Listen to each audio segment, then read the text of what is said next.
The ledger entry was barely legible, scrawled in the frantic hand of a man who knew he was committing a crime against both law and nature. It was dated July 9th, 1856. Charleston, South Carolina. The entry didn't list a price. It didn't list a buyer.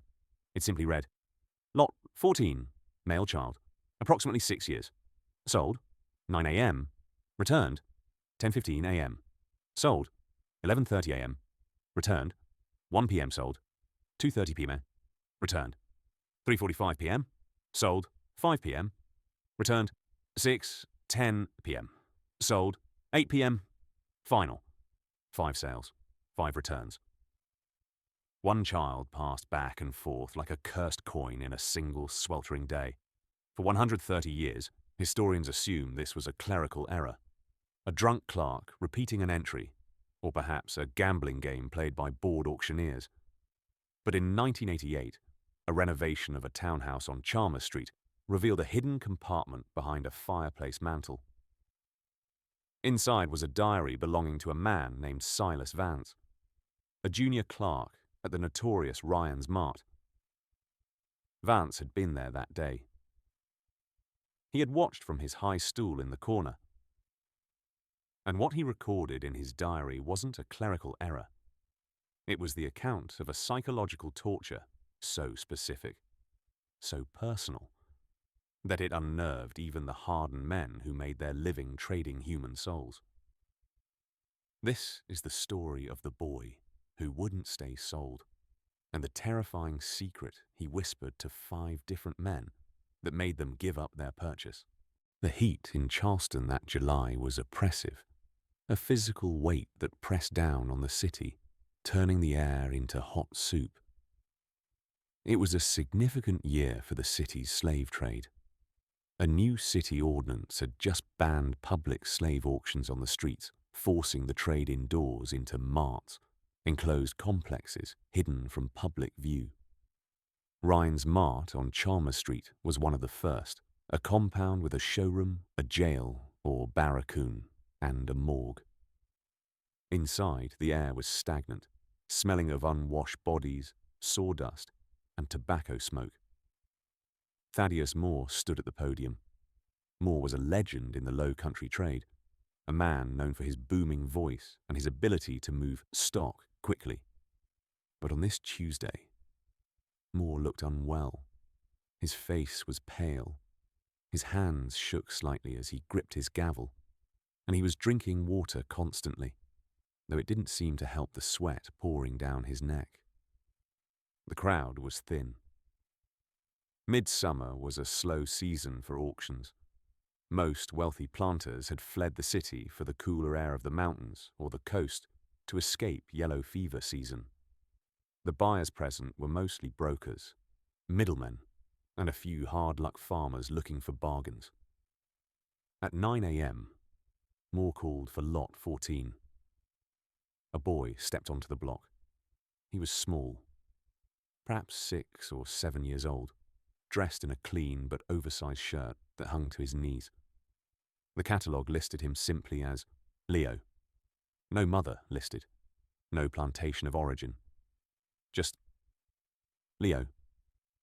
He was a striking child. His skin was the colour of honey, his hair a tangle of loose curls. But it was his eyes that caught the room's attention. They were grey, a startling, piercing grey that seemed too old for his face. He didn't cry. He didn't look down. He stood on the block and looked directly at Thaddeus Moore. The bidding was sluggish. Finally, a rice planter named Josiah Reed won the boy for $450, a low price, even for a child. Reed signed the papers, took the boy by the arm, and led him out toward the street. The auction continued. Lot 15, a seamstress. Lot 16, a field hand. Then, at 10:15 a.m., the doors of the mart banged open. Josiah Reed marched back in, dragging the boy Leo by the collar. Reed's face was red, his expression twisted with a mixture of fury and revulsion. He walked straight to the podium and slammed his hand down. "I want my money back," Reed shouted. "The transaction is void." The room went silent. Returns were rare, usually involving a physical defect discovered after the sale. A limp, a hernia, a sickness hidden by the seller. "What is the defect?" Moore asked, his voice tight. Reed looked down at the boy, then back at Moore. He didn't shout about illness or injury. Instead, he leaned in and hissed something that only Moore and the clerk, Silas Vance, could hear. "He speaks," Reed said, "and I will not have that kind of filth in my house." Moore refunded the money without argument. He signaled for the boy to be taken back to the holding pen. But as Leo was led away, Silas Vance noted in his diary that the boy was smiling. Not a happy smile. A cold, satisfied smile directed entirely at the auctioneer.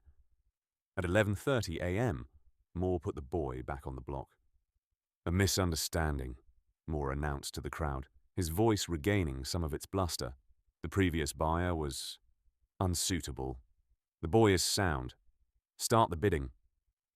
This time, a broker named Ellis Thorne bought him. Thorne was a man who bought slaves in Charleston to march them west to the cotton fields of Mississippi. He was not a man who cared about filth or manners. He paid $400. He took the boy to the holding yard to chain him with the other purchasers. 90 minutes later, at 1 p.m., Thorne returned alone. He walked up to the podium, threw the bill of sale onto Moore's desk, and said loudly enough for the front row to hear, "I don't deal in bad luck, Moore. You keep him." "Bad luck?" Moore asked, sweat now dripping visibly from his nose. "The boy talks," Thorne said. "He knows things he shouldn't know. He knows things about you." Thorne turned and walked out, leaving the purchase price on the table. He didn't even want the money back. He just wanted to be disassociated from the transaction.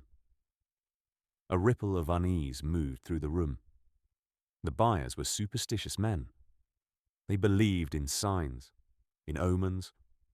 A child who was returned twice in 4 hours was bad business. Silas Vance watched his boss. Thaddeus Moore was trembling now. He looked like a man cornered. He ordered the boy brought out a third time. "Why?" Vance wrote in his diary during the lunch break. "Why is he so desperate to sell this one child? Moore is a wealthy man. He could pull the lot. Sell him next week. Send him to a different city. But he seems terrified to have the boy in his sight, yet desperate to get the money." The answer, Vance would discover, lay in the debts Moore had accumulated. Gambling debts. Debts to men who didn't accept excuses. Moore needed cash that day, or he would lose more than just his business. Before we reveal what the boy was whispering to these men, the secret that was so toxic it made hardened slave traders abandon their money, take a moment to subscribe to our channel. We dig up the history that was meant to be buried. Hit the notification bell so you don't miss the next investigation. And tell us in the comments, what city are you watching from? We want to know how far this story is traveling. Now, back to Ryan's Mart, where the sun is setting, but the nightmare is just beginning. The third sale happened at 2:30 p.m. A merchant from Savannah, new to the city, bought Leo for $300. He returned him at 3:45 p.m. The merchant looked shaken. He wouldn't speak to Moore. He simply shoved the boy toward the guard and left the building almost at a run. The fourth sale was at 5 p.m. A tavern owner looking for cheap kitchen help bought him for $150. He returned him at 6:10 p.m. By now, the atmosphere in the mart was poisonous. The other buyers had stopped bidding on other lots. They were just watching the drama unfold. They whispered that the boy was a demon, a haunt, a haint in human skin. Moore was unraveling. He had consumed half a bottle of brandy since noon. He was shouting at the crowd, accusing them of cowardice, of conspiracy. Finally, at 8 p.m., with the gas lamps hissing overhead and the shadows stretching long across the sawdust floor, Moore put the boy up for the 5th time.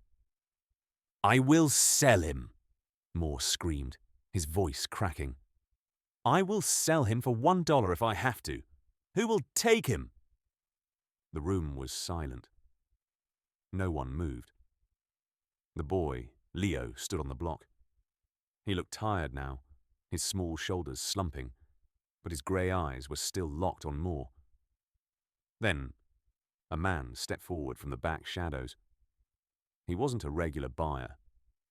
He was tall, dressed in a dark suit that was too heavy for the weather, with a scar running from his jaw to his ear. Silas Vance didn't recognize him. The man didn't bid. He simply walked to the podium and placed a heavy bag of coins on the desk. $500, the stranger said. The room gasped. It was more than the boy's market value. "Sold!" Moore shouted immediately, slamming the gavel down so hard the handle cracked. "Sold to the gentleman in the back. Get him out of here!" The stranger didn't sign papers. He didn't ask for a receipt. He walked to the block, lifted the boy down, and leaned close to his ear. Silas Vance, sitting just 10 feet away, heard what the stranger whispered. "Your father has sold you, Leo. But he hasn't saved himself." The stranger took the boy's hand. The boy didn't resist. He looked back at Thaddeus Moore one last time, a look of pure, heartbreaking childhood betrayal, and then walked out into the Charleston night. He was never returned. The auction ended. The mart cleared out. Silas Vance stayed behind to close the ledger. He watched Thaddeus Moore counting the gold coins from the stranger's bag. Moore was weeping, not sobbing, but silent tears streaming down his face as he stacked the money. "Do you know what he told them?" Moore asked, not looking up. Vance didn't answer. He was afraid to speak. "He told them," Moore whispered, "that he was my son." Vance froze. He looked at Moore's grey eyes. Then he remembered the boy's grey eyes. The resemblance was sudden and undeniable. "He told them," Moore continued, his voice shaking, "that his mother was the woman I sold last week to pay my marker at the racetrack. He told them I promised her I would keep him safe. He told them that buying him was buying a white man's blood. And he was right." Moore laughed, a jagged, broken sound. "But he's gone now, and I have the money." Thaddeus Moore used the $500 to pay off his most pressing debt, but the reprieve was short. 2 days later, Moore was found dead in his office at the mart. The official cause was apoplexy, a stroke, but the rumors in the street said he had hanged himself. Silas Vance left Charleston a week later. He moved to Philadelphia, became a typesetter, and never spoke of the auction again. But he kept the diary. And what of the boy? What of Leo? Official records show no trace of him. He vanished from the ledgers as completely as if he had evaporated. But there is one final, chilling piece of evidence. In 1860, 4 years after the auction, a census record from a small orphanage in New Orleans lists a child named Leo Moore. Beside his name, in the column for race, the enumerator had written W for white, and in the column for notes, someone had scribbled a strange, inexplicable phrase, "paid for in gold, unclaimed." Was it the same boy? Did the stranger with the scar save him? Or was he just another broker in a different kind of trade? We will never know. The story of the 5 sales is a story about the ultimate commodification of human life. Thaddeus Moore was a man so consumed by the system he served that he cannibalized his own blood to feed it. He sold his son 5 times in one day, hoping that if he just did it enough times, the money would wash away the sin. But the ledger remained. The diary remained. And the memory of a 6-year-old boy with grey eyes standing on a block, dismantling his father's life with a whisper, remains. It reminds us that the horror of slavery wasn't just in the physical violence. It was in the psychological annihilation, the ability of the system to convince a father that his son was a product, and to convince a society that buying a child was a transaction, not a crime. Thaddeus Moore thought he could sell his secret. Instead, he sold his soul. And he did it at a discount. What do you think happened to Leo? Do you think the stranger saved him? Or was his fate even darker? And would you have had the courage to record the truth like Silas Vance did? Let us know in the comments. If this story moved you, if it made you see the past differently, hit that like button and share it. History is filled with ghosts waiting to speak. We'll see you in the next video.